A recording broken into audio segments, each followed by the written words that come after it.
બધાય ડાયરાને આહરોડા બ્લોકમાં સ્વાગત છે અને સવારના વાગ્યા છે 7:30. તો આજે એક મોટર કાઢવાની છે. તો નિયારમાં મોટરનો છેડો બેડો કંઈક ભરી ગયો છે તો કાઢવાની છે. તો ચાલો જઈ ટ્રેક્ટર લઈને ઘોડી ભરતા આવી અને કરીએ પછી મોટર કાઢવાની શરૂઆત.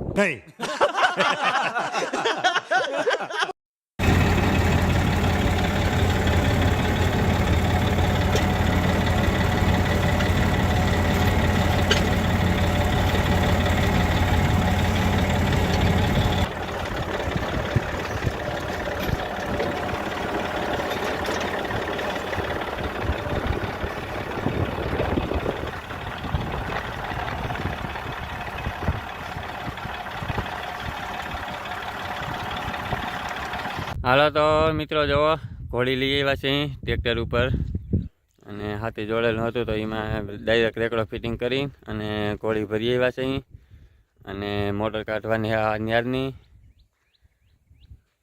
તો જુઓ રેકડામાં અનુકૂલા વ્હીલમાં તો હવાઈ નથી, વહી ગઈ છે, રિંગ માંડી છે દેખાવા ઘોડીના વજનથી. તો ચાલો કરીએ બધું અહીંયા ફિટિંગ અને કરીએ પછી મોટર કાઢવાની શરૂઆત. તો બપોર થાય તો કાઢી લઈ અને જોઈ પછી હું વાંધો હે.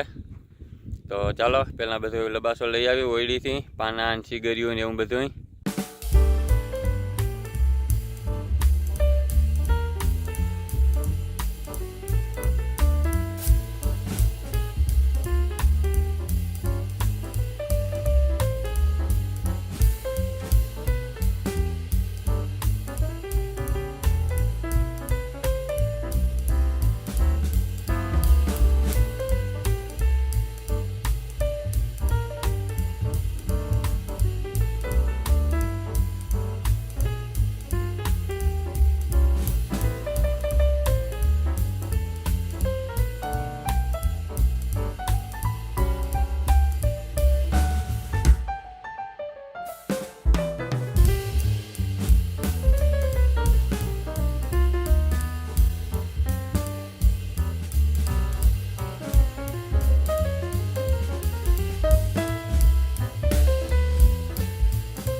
હાલો તો મિત્રો જુઓ એટલી મોટર કાઢી છે અને પછી બપોરા કરવા વ્યા ગયા હતા.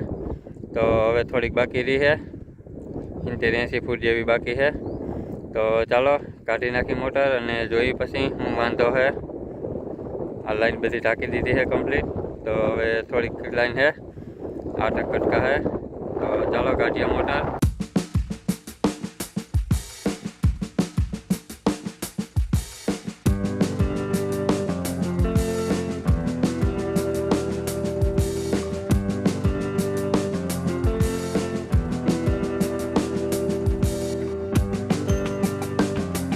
હાલો તો મિત્રો જો મોટર નીકળી ગઈ છે અને ટ્રેક્ટરમાં લઈને જાય છે. તો એમાં હાંધા ભરેલા છે મોટરની પાસેથી અને થ્રશ બેરિંગ ચેક કરવાનું છે. જો ગયું છે તો થ્રશ બેરિંગ બદલાવવું જો છે. તો કાલે પાછું આવીએ બધું અને કાલે ઉતારવાની થાય. લાઈન કમ્પ્લીટ ઢાંકી દીધી છે અને પંપ અહીંયા પીડ્યો છે, 18 રોટલનો પંપ છે. જો આવો છે અને કેબલ બધું આપણે પકતું કર્યું છે. તો આટીયું હતું બધું, તો આટીયું કાઢી નાખ્યું છે અને પગતું કરી દીધું છે. નકર નાળા જેવું થઈ ગયું તો ગુથાઈ ગયેલ જેવું. તો બધું કમ્પ્લીટ કરી નાખ્યું છે અને હવે કાલ પાછી મોટર આવે એટલે ઉતારવાની રહે. તો ચાલો ભાગીએ હવે ઘરે, જોઈ કાલે કેટલાક વાગે મોટર આવે છે અને કંઈક ઉતારવાની થાય છે. હાલો તો આપણે આવ્યા છીએ અત્યારે ઓયડી બાજુ.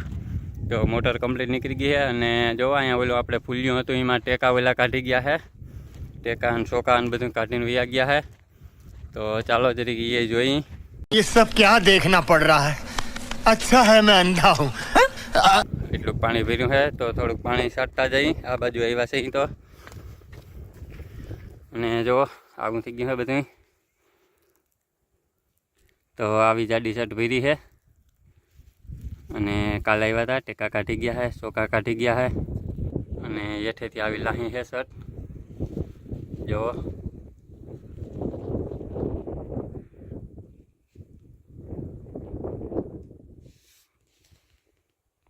અને આ બાજુ ખાનામાં આવી છે. તો હવે આ દિવાલોમાં આપણે ગાઈડ કરવાની રહે, તો પછી એક દિવરી વેત આવે એટલે કરી નાખી. તો શર્ટ બની ગઈ છે કમ્પ્લીટ. અને હવે માથે કંઈ વાહન ટપાડવું તો ટપી જાય એમ છે, ઘણા દિવસ થઈ ગયા છે. તો અત્યારે તો કંઈ આ કટકીમાં કરવાનું નથી, સાહ કમ્પ્લીટ નખાઈ ગયા છે. તો હવે ડાયરેક્ટ સનેડો ટપાડવાનું થાય. અને આ ધૂળનો ઢગલો જેથી ફેરવ્યું તેથી ટ્રેક્ટર ટપાડવું જો હે, અહીંયા થોડીક નાખીને મારક કરવો જો હોય ત્યારે. હાલો તો મિત્રો આવી ગયા છે પાછા ઘરે. અને મોટર હવે રેકડામાં પડી છે. તો કાલે જાય જામજોધપુર, તો થસનું કામ થવાનું છે અને શેડા હાંધવાના છે, ભરી ગયા છે ને કેબલ થોડુંક ટૂંકું થઈ ગયું છે, તો કેબલ મોટું કરવાનું છે. તો ચાલો આજનો બ્લોગ કરીએ હવે આપણે અહીંયા સમાપ્ત. અને જોવું આગલા બ્લોગમાં મોટર ઉતારવાની પાછી થાય ત્યારે. તો ગમ્યું હોય તો લાઈક અને શેર કરી દેજો, અને ચેનલમાં નવા હોય તો ચેનલને સબસ્ક્રાઈબ કરી દેજો. મળીએ કાલે નવા બ્લોગમાં. Bye bye.